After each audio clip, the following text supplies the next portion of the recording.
Okay, so let's talk about how we get the corporation or how it's formed from a legal perspective. So we've talked about several entities, and we know that anytime we're going to offer a limited personal liability for the owners, there's more formality. So corporations are among the more difficult entities to form, whereas somebody who can follow instructions can form an LLC. Generally, you're going to have to engage an attorney to form a corporation. Right, the stakes are higher, and the laws are more difficult to comply with. All right. Um, the corporations are creatures of state law by and large. There are a few exceptions that we'll get to. So the first decision is, so where do I want to incorporate? And it doesn't necessarily have to be the state where you're doing business. It is often the case, but keep in mind that states have their own corporate codes, and some may be favorable to various entities or disfavorable. Some states have very favorable court systems when it comes to corporations being sued. And all of these are considerations. Delaware is a very popular choice due to both of those reasons. Very favorable corporate tax laws at the state level, very favorable corporate compliance codes, and also a court system that is very favorable to corporations and big business. All right. Secure the name. Obviously, your name is what identifies the company.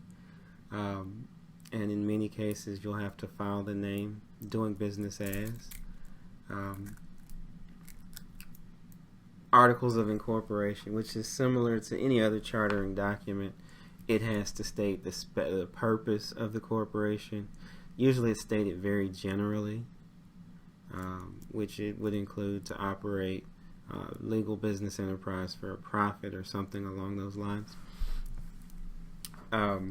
Because it needs to be general, because if it's very specific, then the corporation becomes illegal. If it, for instance, if I start a beauty salon, and the description says to style hair for a profit. Well, if I decide I want to get into retail, selling beauty supplies, my corporation is now illegal and must dissolve. So it's usually going to be a very generic description that's included in the Articles of Incorporation.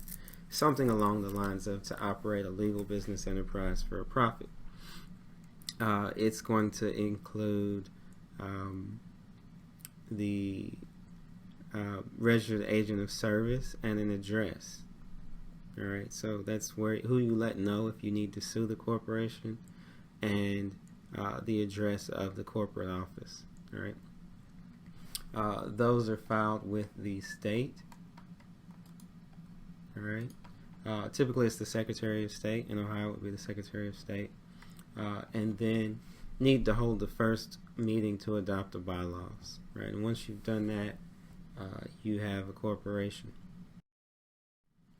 All right, corporate powers. So they come in several categories. The express powers are what U.S. Constitution, federal statute, state and local statute, state constitution, and local rule and ordinance allows corporations to do. All right.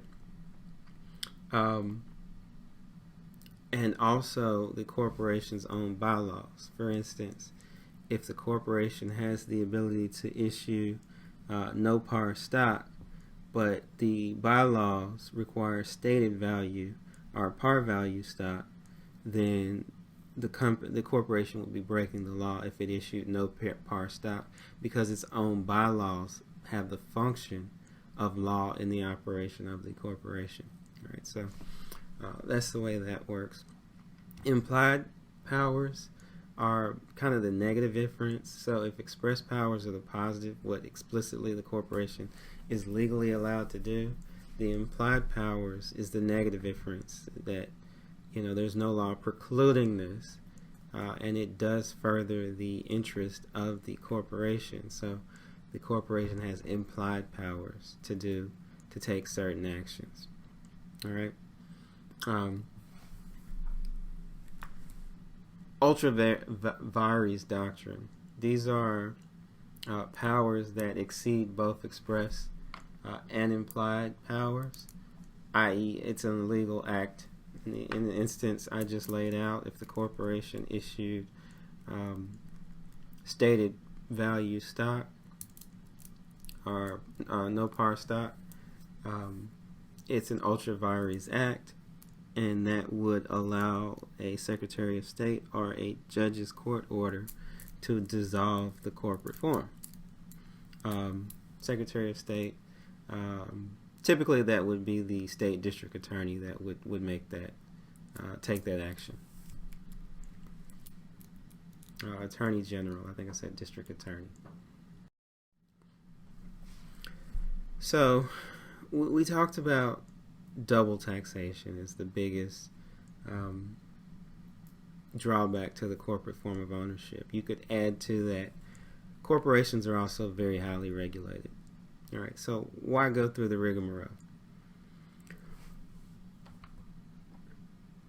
And the reason is that corporations can raise money very, very quickly. If you've ever heard the term initial public offering, that's the sale of stock for the very first time. All right, and those typically raise a lot of money for the company. All right, stocks are shares of ownership. All right,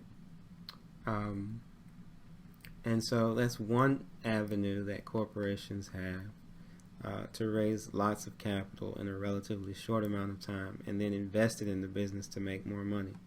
The other avenue is bonds, which are debt instruments. Bonds, if you buy bonds, you're lending money to a corporation, essentially. Why would you do that? Well, the corporation is going to pay you interest, all right? And you get your principal back at a stated point in time in the future, the maturity date. All right, so those are two avenues that corporations have. Bonds do not dilute ownership. Stock actually is ownership. Bonds represent an expense. Stock payments to stockholders represent distribution of earnings, right? So dividends, not an expense. Okay,